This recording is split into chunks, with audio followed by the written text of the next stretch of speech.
Japri, dengan Japri nanti saya akan kirim ke Mbak Dana, dan mungkin nanti Mbak Dana akan menjapri satu-satu ya. Ya, dicatat ya Mbak Dana kesepakatan kita ini. Ya, Bu. Ya, terima kasih. Nah, itu yang kedua. Kemudian yang ketiga terkait lagi dengan ini kan ya.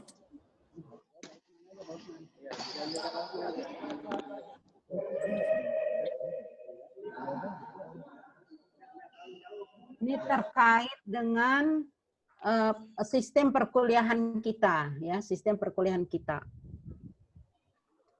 Yang pertama adalah bahwa yang menjadi pemikiran kita ini harus kita ini kan. Yang pertama adalah bahwa setiap akhir semester memang itu harus ada tugas yang diberikan mahasiswa. Tugas itu bentuknya macam-macam, ya. Kalau tadi tuntutan dari Penasir adalah proposal, karena memang sesuai mata kuliah. Nah, nanti tuntutan yang lain mungkin makalah atau apa. Nah, nanti kita akan sepakati seperti apa nanti. Tapi kita akan berbicara dulu sistem perkuliahan. Sistem perkuliahan, saya terus terang saja, saya katakan pertama tadi bahwa sebenarnya saya suka tatap langsung. Ya, saya suka banget tatap langsung itu. Kenapa kita bisa ketawa bersama, kita bisa menangis bersama, kita bisa makan bersama gitu ya. Terus kita bisa memunculkan kasus-kasus yang tidak terhambat ya. Jadi menarik sebenarnya. Apalagi kalau kita berbicara manajemen strategis di lembaga pendidikan ini, maka kita akan menyorot sampai sejauh mana sih kualitas atau mutu dari lembaga pendidikan tersebut. Nah, itu bisa kita sorot berbagai pandangan kita masing-masing. Kalau kita tatap muka, tapi kalau ini nih rasanya gimana ya? Itulah kendala kita. Nah, karena itu mungkin perlu ada satu sistem yang buat kita itu pertama adalah saya juga nyaman, Bapak dan Ibu juga nyaman. Artinya kita tidak lelah, nyaman berjalannya, tapi kita bisa berdiskusi banyak tentang ilmu. Itu yang kedua, yang terpikir di saya. Kemudian yang kedua, kita ini bukan SMA, anak SMA, dan juga bukan S1. Kalau S1 juga sudah mulai pengembangan nalarnya.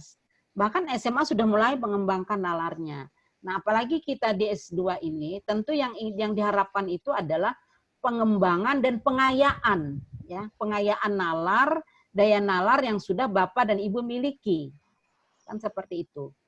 Nah, konon katanya, bukan konon katanya, ini memang ada satu teori mengatakan bahwa jika proses pembelajaran, ini mungkin yang Bapak Ibu guru sudah paham ini, jika proses pembelajaran itu dilalui dengan, pertama adalah siswa sendiri yang mencari, kemudian siswa sendiri yang menemukan, kemudian siswa sendiri yang menganalisis, kemudian siswa sendiri yang menyimpulkan, maka itu akan menjadi miliknya ilmu itu. Dan ilmu ini akan masuk di bawah alam sadar. Ya. Satu saat kalau itu diperlukan, dia akan muncul. Apakah karena ada rangsangan, atau karena pengalaman kita pada saat itu kita sudah mempunyai bidang pekerjaan yang menyentuh tentang apa yang sudah kita pernah lakukan. Nah, ini katanya seperti itu. Nah, jadi daya pengembangan nalar ini memang sangat diperlukan, ya. Itu melatih daya nalar kita seperti itu. Nah, itu yang kedua pemikirannya. Kemudian yang ketiga adalah diharapkan dari perkuliahan ini juga ada produk. Seperti DMPI 1, ya. Ada produk, bisa dalam bentuk proposal secara umum, bisa dalam bentuk jurnal atau artikel. Atau bentuk apa, itu diharapkan seperti itu. Nah, tadi kalau Pak Nasir itu adalah proposal, itu nanti akan dikirim ke akademik sebagai satu laporan hasil dari perkuliahan. Nah, itu yang ketiga ya. Nah, karena itu perlu kita sepakati kira-kira model atau sistem pembelajaran seperti apa yang kita perlukan. Selama ini kampus, insya Allah kampus akan memfasilitasi Zoom. Ya, cuma saya tidak tahu nanti berapa kali kita bisa menggunakan Zoom ini. Tapi untuk beberapa kali ke depan ini, paling 5 kali atau 6 kali kita masih menggunakan Zoom dari kampus. Jadi difasilitasi seperti hari ini. Yang penting 10 menit pembelajaran akan dimulai, itu udah lapor. Tapi ini bergilir, jadi saya nggak boleh terlambat. Ya, keluarnya nggak boleh terlambat, karena akan digunakan lagi oleh dosen yang lain. Jadi bergilir seperti itu. Nah, kalau fasilitas seperti yang ditanyakan oleh Ibu Ita tadi, kita insya Allah akan menggunakan Zoom. Ya, menggunakan Zoom karena difasilitasi untuk itu. Nah, itu yang Bapak dan Ibu beberapa pemikiran. Nah, silahkan maunya seperti apa pembelajaran kita ini. Silakan Pak. Bu. Ya, Bu Luluk. Ya, Bu. Silakan Bu. Ya. Ya, silakan. Ya, Bu, terima kasih. Mohon maaf ya, Bu, nanti mungkin saya ini salah persepsi dengan mata kuliah Ibu. Saya mendengarkan wacana Ibu tadi dan menggabungkan dengan mata kuliah manajemen strategi lembaga. Seandainya mungkin dari setiap mata pertemuan perkuliahan beberapa menit diberi session bagi mahasiswa bergilir untuk mempresentasikan hasil penelitiannya secara secara singkat lah Bu, tentang strategi lembaga tersebut. Nah, nanti dipresentasikan mahasiswa tersebut menelitinya nanti kami sebagai mahasiswa juga belajar bicara, belajar menyampaikan, juga belajar menerima masukan. Kemudian hasil dari diskusi tadi dibuat sebuah makalah atau jurnal oleh mahasiswa yang mempunyai proyek tadi. Mungkin begitu Ibu. Jadi saran Ibu ini, Ibu Lulu ini, apakah sudah Ibu? Ya, dari materinya dari mana didapat Bu? Materi yang akan didiskusikan itu dari mungkin mana? Dia meneliti satu lembaga mana gitu yang dia tahu, atau materinya biar dia cari sendiri. Pokoknya dari sekolah saya kan di sekolah saya, jadi saya kan mudah untuk meneliti di situ dan mempresentasikan. Namun ini hanya beberapa menit saja, jangan sampai mengurangi mata kuliah dari Ibu, materi dari Ibu gitu. Oh, sebentar. Ini kan materi. Kita ya 14 kali. Ya, oke. Kita 14 kali pertemuan daring ya. Daring itu 14 kali, yang 2 kalinya kan OTS dengan US ya. Nah, itu kan ada RPS. Jadi 1 kali pertemuan itu kan ada RPS. Jadi 14 kali pertemuan itu ada RPS-nya. Nanti akan saya share RPS-nya. Itu ada RPS, ada pokok bahasan yang akan kita bahas ya. Ya, ada pokok bahasan yang akan kita bahas. Nah, kalau tadi bagus, itu bagus kita belajar meneliti. Tetapi kan kita harus memahami dulu tentang teori. Tentang teori yang akan kita aplikasikan di dalam penelitian. Nah, ini kan teori yang terkait mata kuliah ini adalah manajemen strategis pada lembaga pendidikan, kalau nggak salah ya. Pada lembaga pendidikan. Nah, kita secara teori dulu. Seperti apa? Nah, karena itu nanti pada akhirnya mungkin bisa seperti itu. Ada misalnya alternatifnya seperti ini. Misalnya pada kuliah pertama kita seperti ini, kesepakatan seperti ini. Kuliah kedua kita hanya buka sebentar, mengucapkan bismillah, barcode, ya. Kemudian kita bubar. Sampai kedua, ketiga, keempat, sampai pertemuan ke-8. Ya, pada pertemuan ke-8. Kita itu bubar, tapi Bapak dan Ibu mengerjakan sesuatu. Apa yang dikerjakan? Dikerjakan ada pokok bahasan yang di dalam RPS. Nah, pokok bahasan. Nah, nanti masing-masing dari ketua Kosma misalnya akan membagi dari bahasan yang saya buat RPS itu, Bapak dan Ibu, ketua kelas misalnya akan membagi, misalnya Mas Andas dapat tentang pengertian manajemen strategis misalnya. dan ruang lingkup manajemen strategi sebenarnya. Maka Mas Andas ini akan bekerja itu mencari itu. Mencari teori-teori tentang itu. Ya. Mencari teori. Itu misalnya lagi Pak Ibu Luluk misalnya dapat tentang analisis SWOT misalnya. Nah, maka Bu Lulu akan mencari tuh analisis SWOT lewat teori, lewat aplikasinya di lapangan, seperti apa di lapangan. Silahkan langsung meneliti. Nah, jadi analisis SWOT yang Ibu cari. Sampai semua mahasiswa itu habis, dan tadi pada pertemuan ke-8 atau ke-9, kita akan diskusikan itu. Siapa yang akan presentasikan? Yang akan presentasikan adalah masing-masing mahasiswa dengan pekerjaannya tadi. Nah, bisa seperti itu, Bu, Bapak dan Ibu. Ya, silakan, Mas Andas.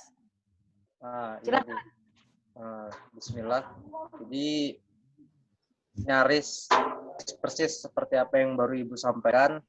Saya waktu S1 pernah belajar tentang supervisi, dan itu kami paling terakhir, kami harus buat produk berupa buku. Cuman karena kemarin itu S1, jadi teman-teman ya sekedarnya saja isinya. Nah, karena sekarang kita S2, saya tertarik untuk di akhir perkuliahan ini kita buat buku. Terus apa yang harus dilakukan oleh mahasiswa? Pertama benar seperti seperti yang Ibu bilang, nanti kan ada RPS, setiap orang dapat satu tema seperti itu, Bu. Nah, jadi seseorang yang bertanggung jawab untuk buat tema tersebut, dia harus mempresentasikan seperti teori-teori yang terkait itu pasti, beberapa teori yang terkait. Kemudian yang kedua adalah realita lapangan yang mungkin dia rasakan berhubungan dengan strategi di tempat kerjanya. Dan kemudian yang ketiga itu adalah kesimpulan atau argumentatif dari mahasiswa itu sendiri. Jadi bahasanya sejenis resume saja, Bu. Misalnya seperti tadi saya tentang strategi, tentang teori-teori strategi kepemimpinan atau misalnya manajemen strategik. Saya ambil mungkin 3 sampai 5 teori lah, atau 2 sampai 3 teori yang terkait. Kemudian saya bahas tentang realita lapangan yang pernah saya rasakan, lalu saya tarik kesimpulan berdasarkan pemahaman saya sendiri. Itu diketik dengan footnote. Nanti sampai akhir pertemuan kita jadikan satu file, baru kita jadikan buku dengan pengarangnya adalah MPI 2. Menurut saya itu lebih berkesan dan bisa jadi buku pegangan lah untuk kita masing-masing. Apalagi kalau buat buku kan tinggal ke percetakan saja. Ya kalau masalah kualitas kertas dan semacamnya nanti bisa dirundingkan. Pertama tidak memberatkan karena kita fokus satu tema, cuma cari teorinya yang pernah kita rasakan di lapangan, kemudian pemahaman kita tentang tema tersebut. Nah, sudah jadi ditumpukan. Yang penting yang di teorinya kita menggunakan footnote supaya tidak terkesan plagiasi dan semacamnya. Kalau menurut saya sih, Bu, begitu supaya kita punya produk. Jadi setiap tema ada pengertian, ada yang realita lapangan yang dirasakan oleh orang yang diemban untuk menulis tema tersebut dengan pemahaman dia. Paling dapat satu orang 2 sampai 3 lembar. Misalnya kalau kena 18 kan ya lumayan lah, kita kenanya 54 halaman. Nah, mungkin itu sih masukan dari saya, Bu. Ya, terima kasih Anda telah memberikan masukan.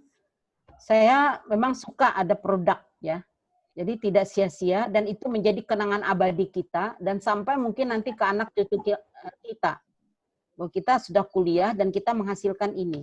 Dan yang terpenting lagi adalah bahwa dari hasil Bapak Ibu membaca, dari hasil pengalaman Ibu dengan teori yang Ibu kaitkan dengan realita di lapangan, itu luar biasa nanti akan Ibu menjadikan pengalaman Ibu yang luar biasa, dan itu nanti akan menjadikan semacam acuan tidak tanpa Ibu sadari di dalam melakukan suatu tindakan.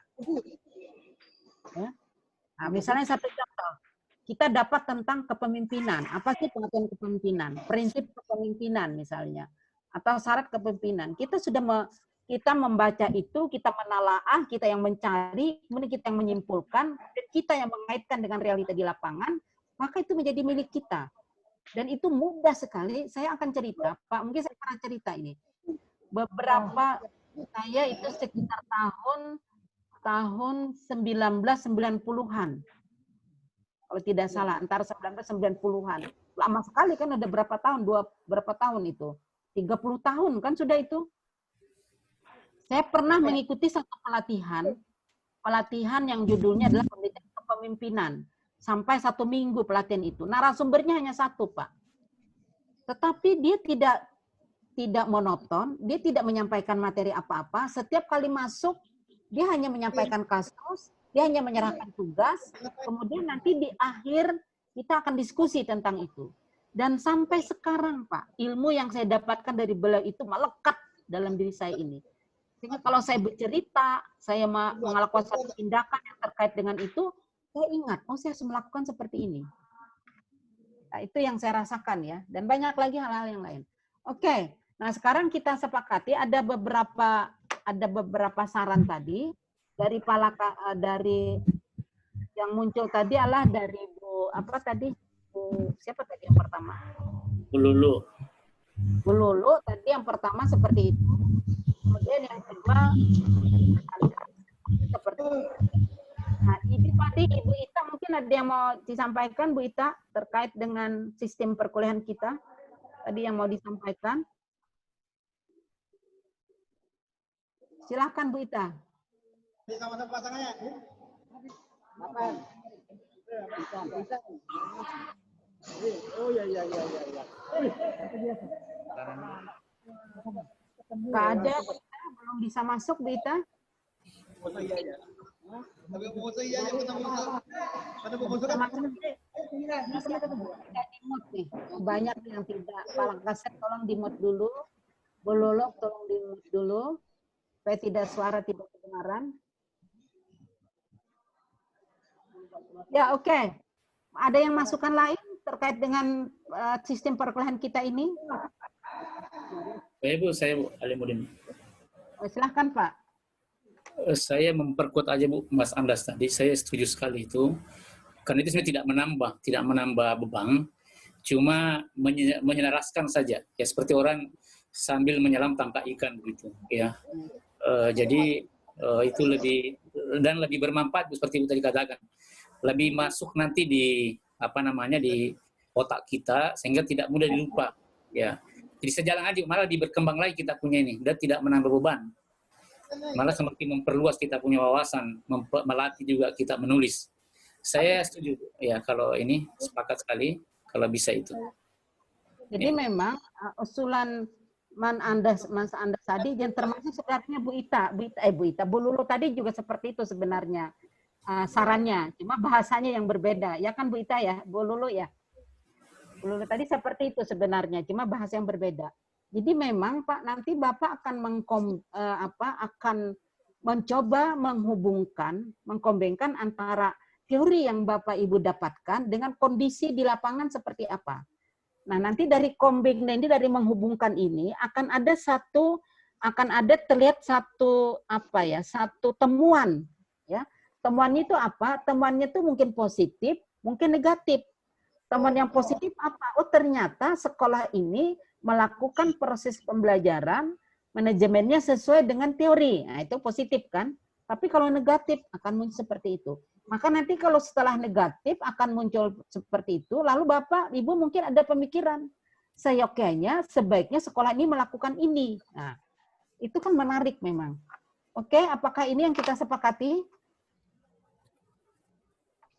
Atau ada masukan lain? Bu Ita, gimana Bu Ita? Ada masukan lain? Bu, ada nih usulnya Bu, nih misalnya teman mau bicara, tinggal raise hand aja Bu, supaya dilihat aja nanti situ, saya angkat tangan. Oh, boleh juga di chat. Di itu ada raise hand itu. Jadi tinggal angkat tangan di situ, jadi kelihatan siapa yang mau bicara. Iya, bisa juga, Anda kelihatan nih. Ada Bu, itu ada biru itu di saya. Ya. Ya. Silakan. Ya. Kalau saya begitu, kalau teman mau bicara, bagus mungkin pakai raise hand aja supaya Ibu langsung bisa lihat. Ya, bisa. Ya. Silakan.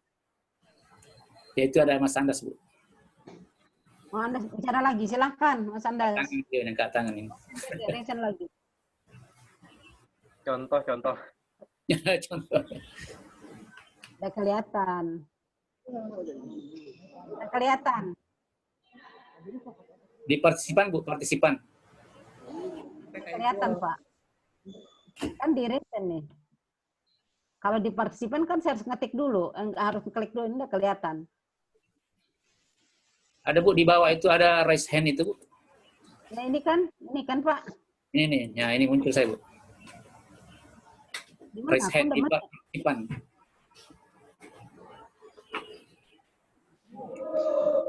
Direksi juga ada, Bu. Direksi bisa juga. Ya, tapi nggak ada ini. Ada tepuk tangan aja ini. Nah, itu, Bu, itu yang saya maksud, Bu. Supaya kalau mau bicara bisa angkat tangan. Tapi nggak ada yang angkat.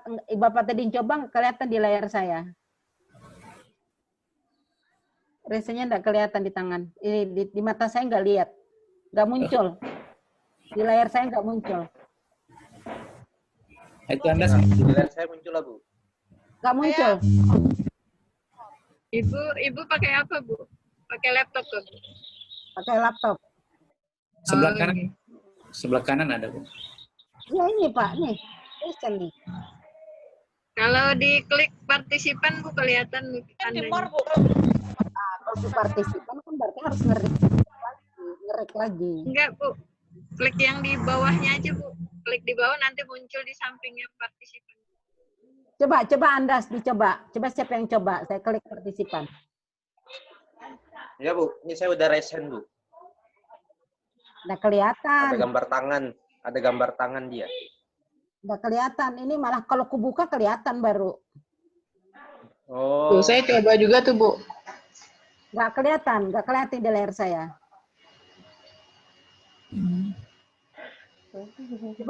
Coba stop dulu. Saya matikan dulu ini punyaku. Berarti sudah ada.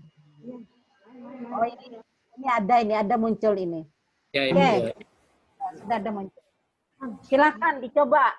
Coba Andas lagi sekali, Andas. Direction. Nah, angkat tangan. Enggak kelihatan. Ada, Bu. Di layar saya enggak muncul. Oh. Enggak muncul layar saya. Kalau di Bu, reaction itu bisa, Bu, juga reaction itu. Enggak muncul juga. Itu di saya. Saya kasih jempol. Kali jempol tuh kelihatan, Bu. Saya enggak kelihatan. Kenapa ya? Oh, kelihatan. Fit, Pak. Pak Ali begini nah. Kelihatan sudah, Pak. Oke. Ya. Ya, silakan yang mau bicara. Nggak ada lagi. Kalau nggak ada lagi, disepakati yang Mas Andas ya. Oh, Andas lagi bicara ini. Silakan Andas. Bu, Ya, silakan. saya udah cukup. Oh, sudah cukup. Dia tes aja, Bu, tadi itu dia tes. Saya yang sama akomodir semua wajah. Mbak Dida, Bu. Dida tuh angkat tangan, Bu. Nah, ini wajah kelihatan di sini. Itu Dida dan Mbak Lulu. Tes aja, Bu. Tes.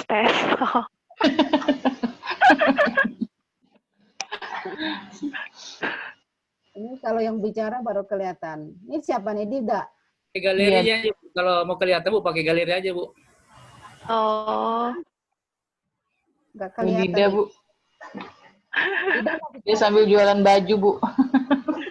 Pakai galeri reviewnya, Bu, kalau mau kelihatan semua, Bu.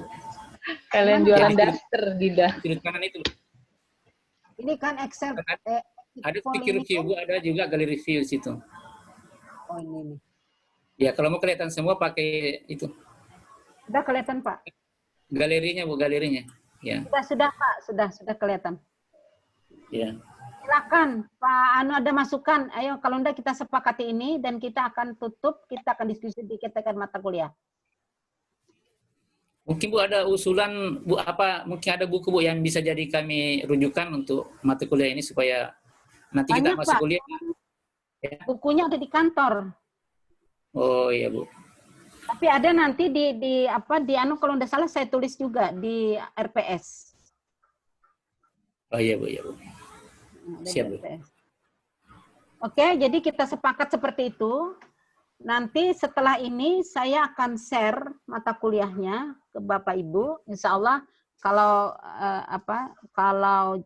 jaringan bagus, sore ini akan saya share. Ya. Kadang di sini terganggu jaringan, Pak. Kayak kemarin saya mutar-mutar mengirim RPS ke S1 itu. Nanti saya akan share anunya. Nah, nanti silahkan nanti Ketua Kosma yang membagi siapa yang membahas ini, siapa yang bahas ini. Dan tentukan Mas Andas harus punya perencanaan kapan itu harus diselesaikan dan nanti bentuknya seperti apa. Ya. Siap Bu. Saya nanti di samping itu mungkin nanti sekali-sekali saya akan sedikit juga menayangkan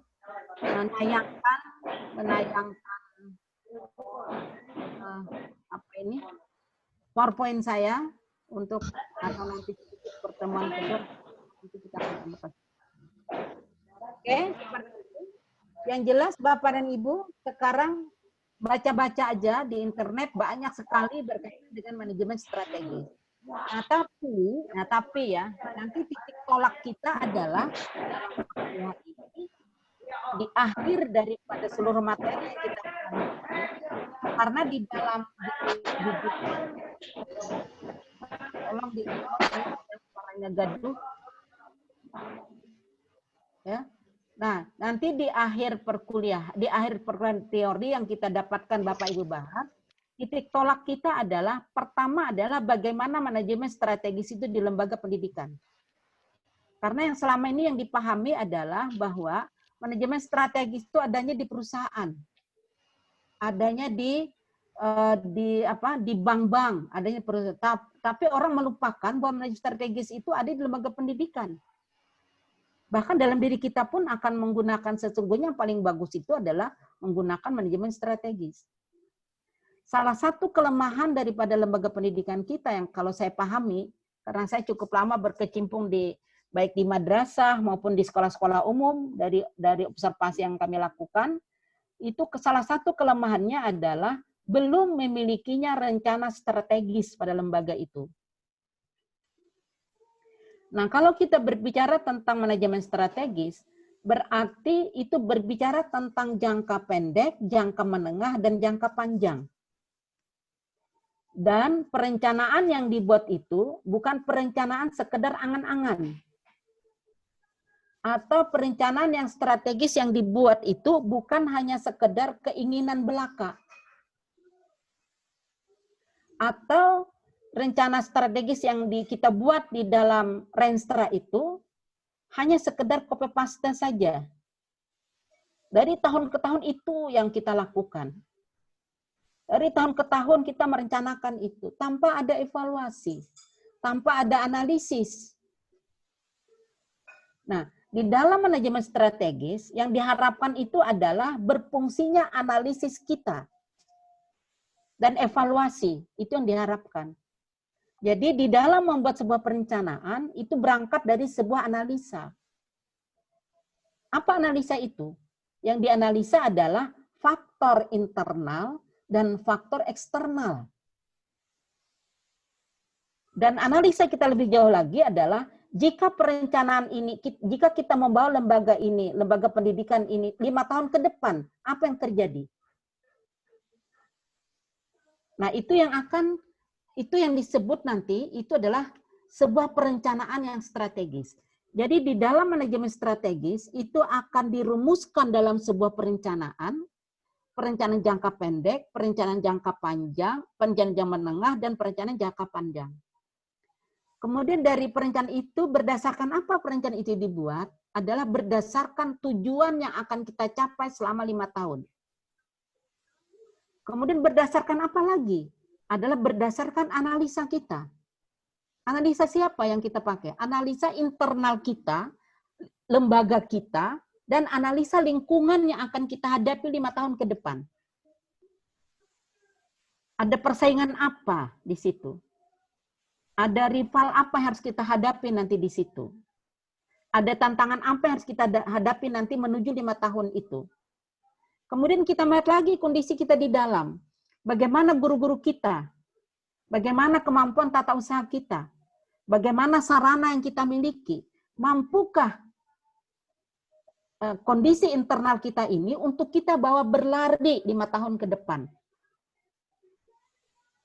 Itu inti daripada manajemen strategis. Ya. Nah, ini yang apa? Kemudian yang lain lagi adalah bahwa perencanaan yang bagus itu juga adalah perencanaan yang kita buat berdasarkan hasil evaluasi. Evaluasi kapan? Evaluasi yang sudah terjadi belakang kemarin. Di mana letak kelemahan kekurangan yang kita rasakan pada saat kita melakukan kemarin di dalam proses pengelolaan lembaga pendidikan. Nah, itu juga harus dilihat, ya.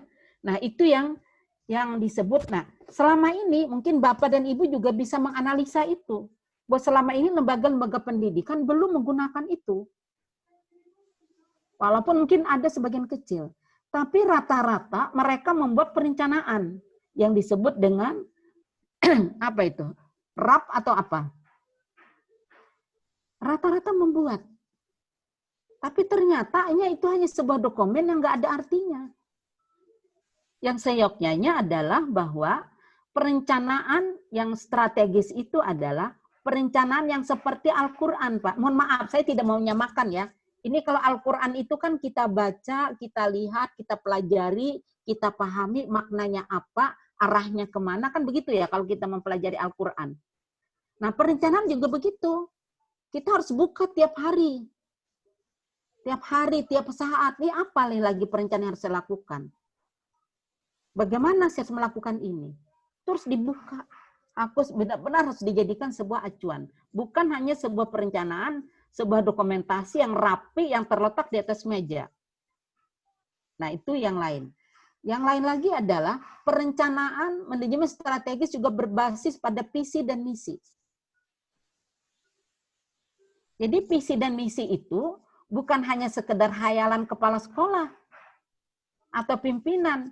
Dia buat visi dan misi dengan sendiri di kantor, dia buat dengan kalimat yang cantik, yang bagus, tetapi ternyata visi misi itu tidak dipahami oleh guru, oleh tata usaha. Mau dibawa kemana nih arah lembaga pendidikan kita? Sesuai enggak dengan visi yang tercantum itu? Nah, jadi berangkat juga perencanaan manajemen strategis itu juga berangkat dari sebuah visi dan misi yang sudah kita tetapkan. Kalau demikian, visi dan misi itu adalah bukan hanya tatanan, hanya keindahan untuk ditempatkan di dinding-dinding, tetapi sesungguhnya itu adalah sebuah acuan mau dibawa kemana lembaga pendidikan yang akan kita kelola ini. Nah, itu ya Pak, itu yang inti dari sekarang garis besarnya tentang manajemen strategis. Nah, makanya walaupun sesungguhnya, makanya gini, kenapa manajemen strategis ini perlu? Kan seperti itu ya. Kenapa manajemen ini kok perlu banget sih manajemen strategis ini? Ingat, kita selalu beradaptasi dengan perubahan. Kita tidak bisa lari dari perubahan itu. Hari ini kita melihat kondisi masyarakat, kondisi generasi muda, kondisi keluarga, kondisi ini seperti ini. Besok nanti akan berubah lagi. Besoknya akan berubah lagi. Perubahan akibat apa? Akibat karena dunia mengglobal. Apalagi dengan era digital ini. Sehingga perubahan itu sangat terasa cepat sekali. Kalau lembaga pendidikan tidak mampu merespon perubahan ini, melalui rencana yang strategis, maka akan terjadi kelumpuhan di dalam lembaga pendidikan itu. Nah, ini yang kita khawatirkan. Ya. Sementara tantangan kita di luar adalah, kalau kita pelajari, tantangan kita di luar adalah bermunculannya lembaga-lembaga pendidikan yang menawarkan satu konsep yang luar biasa. Bapak dan Ibu, dia menawarkan kepada masyarakat, kalau Bapak dan Ibu ingin menjadikan anak bapak dan ibu pintar seperti ini masuk ke lembaga kami. Ini konsepnya. Akhirnya apa? Lembaga pendidikan yang selama ini kita tekuni, akhirnya bisa hanya tinggal nama tanpa ada makna. Atau tetap berjalan sekolah itu, tapi tidak ada mutu apapun yang dicapai. Hanya sekedar rutinitas biasa. Ada proses jalan, ada mengajar, ada guru, ada semesteran, ada ujian, selesai. Pertanyaannya kita adalah kompetensi apa yang sudah kita keluarkan dari siswa itu. Nah, ini yang harus kita pikirkan di era perubahan ini. Kita tidak bisa lari dari perubahan ini. Dan satu yang harus Bapak kita pikirkan adalah bahwa umat ini harus kita bangun. Siapa yang akan membangun umat ini? Yang akan membangun umat ini secara formal adalah lembaga-lembaga pendidikan. Objeknya siapa? Objeknya adalah generasi muda, generasi dini. Yang dikatakan orang sebagai generasi milenial. Kalau generasi milenial ini kita biarkan dengan kondisi yang berubah seperti ini, dengan cepat seperti ini, dengan ala-ala barat seperti ini, maka generasi kita muda itu akan hancur. Pertanyaannya, apa yang akan menjadi pemimpin yang akan masa akan datang? Kita kehilangan. Dan orang tua nanti akan menemukan anak-anak yang tidak hormat, tidak pernah mendoakan kepada orang tuanya. Padahal di dalam hadis kan, Pak Abu mungkin paham sekali, dalam hadis mengatakan nanti kita meninggal ini hanya ada 3 katanya. Anak yang saleh, yang selalu mendoakan bapak ibunya, kemudian amal jariah, kemudian apa lagi satunya? Ilmu. Ilmu yang bermanfaat. Itu. Tapi kalau kita melahirkan, sekolah tidak melahirkan generasi yang seperti ini, apa yang bisa diharapkan dari anak-anak seperti ini terhadap orang tuanya? Ini yang menjadi persoalan kita, Pak. Saya lebih menyorotnya ke situ. Saya selalu berangkat dari persoalan bagaimana membina umat ini ke depan. Karena umat ini harus kita bina, Pak. Makanya kalau kita ingin melihat bagaimana bangsa Indonesia ini 10 tahun, 20 tahun ke depan, itu lihat pola pendidikan sekarang. Makanya juga ada yang mengatakan bahwa kalau Bapak dan Ibu ingin melihat bangsa ini bermartabat atau tidak, lihat proses pendidikannya. Nah, ini yang harus kita, yang mungkin kita sepakat untuk memahami itu. Dan saya yakin bahwa Bapak dan Ibu sudah mempunyai gambaran seperti ini. Nah, tinggal kita mendiskusikannya seperti apa. Jangan kita melakukan secara rutinitas belaka. Ini barangkali pemikiran awal, dan ini adalah merupakan satu garis besar daripada mata kuliah manajemen strategis. Dan Bapak nanti akan menemukan di dalam teori-teori seperti apa sesungguhnya manajemen strategis itu. Kepentingannya seperti apa, keperluannya seperti apa, kenapa manajemen strategis itu diperlukan. Lalu bentuk perumusannya seperti apa. Nanti kita akan diskusikan di dalam perkuliahan selanjutnya yang Bapak akan membicarakan ini sendiri, menemukan di teori-teori, kemudian menghubungkan dengan real kondisi yang ada di lapangan. Sayang Pak, kemarin itu saya sudah punya perencanaan seperti ini. Kita setelah beberapa kali perkuliahan, kita diskusikan, kemudian kita akan turun ke lapangan bersama-sama. Tapi kita nggak bisa saat ini. Ternyata ini rencana saya ini gagal. Secara pribadi. Kemarin Piaut itu, tapi Piaut itu memang terlalu berani juga dia ya. Saya juga kaget dia berani banget. Piaut itu kita harus ke lapangan melihat kondisi yang sesungguhnya seperti apa di lapangan. Terkait dengan teori yang sudah Bapak pelajari ibu-ibu, karena ibu-ibu ya, ada berapa aja Bapaknya di Piaut itu. Terkait dengan teori-teori yang Bapak Ibu pelajari, kemudian kita akan melihat kondisi di lapangan seperti apa. Dan nanti Bapak dan Ibu akan menyimpulkan dan akan mengambil satu temuan dan akan mengambil satu masukan, seyogyanya seperti apa yang harus dilakukan. Ternyata mahasiswa Piaut yang rata-rata ibu-ibu itu, dia berani mengambil satu kesimpulan, dan satu akan diterapkannya dalam pendidikannya adalah dari hasil kami ke lapangan, mereka memang berani kemarin, dia minta ke Jakarta langsung. Ya. Ke Jakarta langsung, beberapa lembaga pendidikan yang bagus kita lihat situ, dia tidak hanya melihat, tapi menganalisis dan membuat tulisan. Nah, ini saya punya masih anunya apa? Mudahan tidak hilang ya, karena saya laporkan ke rektorat itu temuannya itu. Oke, Bapak dan Ibu, ini nanti yang akan barangkali akan kita perbincangkan selama perkuliahan. Mungkin ada yang mau disampaikan? Silakan sebelum kita tutup.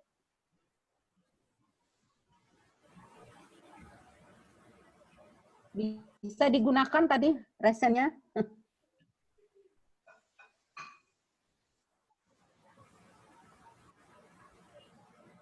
Pak Sahril, ada masukan? Ada yang mau disampaikan? Mbak Dika? Mbak Dida? Mbak Dida jangan melirik saya aja dong. Silakan, kalau nggak ada kita akan tutup. Dan saya akan kirim barcode. Oke, kita cukupkan Bapak dan Ibu. Dan ke depan kita akan tetap masuk di hari Jumat. Kemarin itu karena ada rapat, ya, syukurnya ada saran dari Mas Andas bahwa bagaimana kalau kita rubah saja ke hari Minggu. Ternyata memang rapatnya sampai maghrib, Pak. Karena memang ada sesuatu yang urgen ya yang kita bicarakan. Sampai maghrib baru selesai. Mulai jam 2. Oke, Bapak dan Ibu, saya akan nanti kirim barcode lewat Mbak Dana, dan mudah-mudahan bisa di ini semua. Terima kasih, mari kita tutup perkuliahan kita ini dengan sama-sama membacakan hamdalah. Ibu. Siapa ini? Saya Bu. Andas Bu. Saya Andas. Itu nggak ada tangannya. Ini aja Bu. Iya, enggak, saya pencet Bu. Ini aja Bu mau memastikan. Jadi produk kita fix kayak yang buat buku itu Bu. Kalau saya setuju. Saya setuju banget. Kalau fix kan jadi bisa dikonsepkan langsung setelah Ibu bagi RS. Ya, saya akan bagikan. Kalau itu udah disepakatin, jadi biar. Oke, kalau saya terima kasih. Jempol Mas Andas. Tergantung bagaimana Andas mengkoordinasikan di harusnya mulai kemarin Mas Andas. Ya. Kan baru ini kita ada kuliah ditanya pendapat kita kan. Maksud saya harusnya mulai semester kemarin harusnya. Setiap kuliahan ada bukunya. Ada buku. Ya, salah. Tapi kita awalin. Saya baru Bu Iti. Iya, baru Bu Iti yang nanya pendapat. Iya. Dosen lain udah tentukan duluan. Kita ya ikut-ikut aja jadi. Ya, mudah-mudahan saya sepakat itu. Silakan Ketua Kosma dengan Bapak dan Ibu mendesainnya seperti apa, membuatnya seperti apa, silahkan. Ya. Saya sepakat itu dan saya setuju banget. Dan mudah-mudahan nanti di akhir, karena ini baru semester ini aja lagi kita tatap muka. Nanti semester 4 udah masing-masing tuh. Ibu, ya.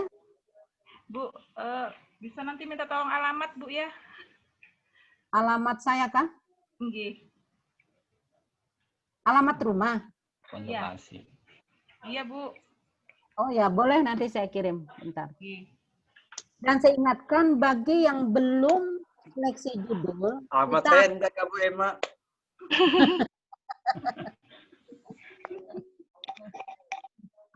Saya akan bagi judul. Kita akan seleksi judul rencana antara Selasa dan Rabu. Selasa, Rabu, Kamis. Ya. Silahkan yang belum. Karena bagaimanapun ini wajib. Kalau tidak nanti bagaimanapun indahnya proposal Bapak dan Ibu. Kalau belum diseleksi itu belum bisa dijadikan sebuah penelitian. Ya. Oke ya, walaupun Bapak dan Ibu sudah mempunyai misalnya proposal sekarang ini. Oke, nah. Nanti ada insya Allah kita akan rapat seluruh ketua Kosma mulai mahasiswa baru dengan sekretaris mahasiswa baru dengan mahasiswa lama ini ada 4 lokal. Kita alhamdulillah berkat bantuan Bapak dan Ibu, kita menerima kurang lebih 43 orang mahasiswa. Jadi 2 lokal. MPI, Bu. MPI ya, Bu? MPI. Iya, Khusus alhamdulillah. PAE juga sama, rata-rata meningkat. Rata-rata meningkat. PAE juga sama. Padahal kemarin saya berharap 1 lokal saja, tapi ternyata 2 lokal. Alhamdulillah. Nanti ada S3-nya, Bu, ya, MPI. Bu, MPI ada 3. Amin, amin. Pengalaman kita KRS ini luar biasa, Pak. Tadi malam kita sampai, ya? Siapa? Dana, Bu. Silahkan, Dana. Nah, terakhir, Bu. Terkait untuk pelatihan Zotero kemarin itu, Bu. Nah, ini yang saya bingungnya. Berarti kita tidak bisa lewat, tidak bisa lewat tatap muka langsung ini, nggak bisa. Atau siapa caranya? Oh, dari berkelompok. Soalnya kalau sendirian tuh kadang bingung juga. Berkelompok gitu, tapi tetap online sama tutornya. Oh, itu boleh, nanti saya coba. Kalau saya pemikirannya seperti ini, yang diskusi kita rutin itu, kita manfaatkan dengan pelatihan Johtero. Ya. Yang maksud saya kemarin seperti itu. Kita berikan secara umum kita akan menyampaikan materi yang sesungguhnya, aplikasi langsung ya, aplikasi langsung. Kalau nanti itu merasa belum cukup, nah baru kita berbicara per kelompok. Nanti kita akan mungkin ini kami masih sibuk-sibuk semua ini. Baru terakhir tadi misalnya KRS baru selesai. Kalau keterlambatan mahasiswa bayar SPP akan berdampak pada KRS, dan KRS ini Pak kalau sudah ditutup, SPP ini kalau sudah ditutup, itu izinnya membuka itu ke pusat. Dan tidak bisa direktur, tidak bisa wakil direktur, harus Pak Rektor langsung. Itu masalahnya, berat sekali. Nah kemudian setelah itu kita menunggu menit per menit, untuk keluar nama-nama itu, nama-nama yang sudah terlambat tadi, untuk kita klik ya, kita klik bahwa kita setuju itu tadi malam itu baru terakhir prosesnya sampai jam 12, karena memang terakhir tadi malam. Saya tadi malam itu kan di mahasiswa baru saya temukan masih ada yang belum KRS, ada 3 orang. Memang kita nunggu. DS1 itu ada berapa orang? Ada ratusan orang yang tadi malam terjadi. Juga mahasiswa. Ini yang bikin kita anu sekali. Jadi untuk semingguan ini kita disibukkan dengan persoalan itu. Sehingga saya hampir lupa juga tentang kuliah, hampir lupa tentang tentang pertemuan dan sebagainya itu. Jadi nanti kemungkinan akan seperti itu dulu. Ya nanti saya sambil cari. Kemungkinan akan seperti itu. Jadi kita diisi diskusi itu nanti, diskusi rutin itu kita akan isi dengan Johtero itu. Nah nanti kalau kita merasa belum cukup, baru kita. Nah kalau itu kan terserah aja kita ngasih narasumbernya, nggak harus kayak kemarin.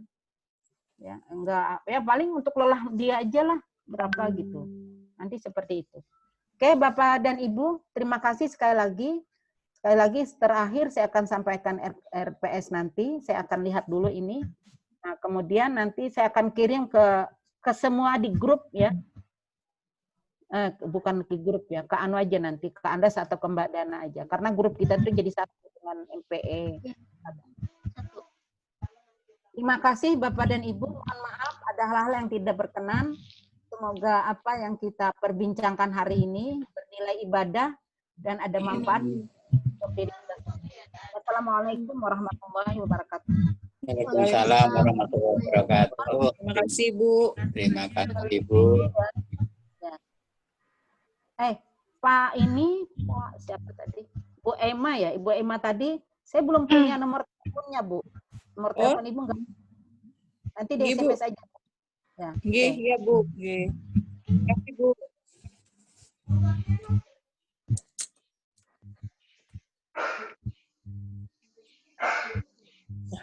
Gini. Apa itu, dah? Itu dodolan apa itu, dah? Apa, Bu? Mbak Nu, matikan dulu Mbak Nu. Recordnya Mbak Nu. Ntar dulu.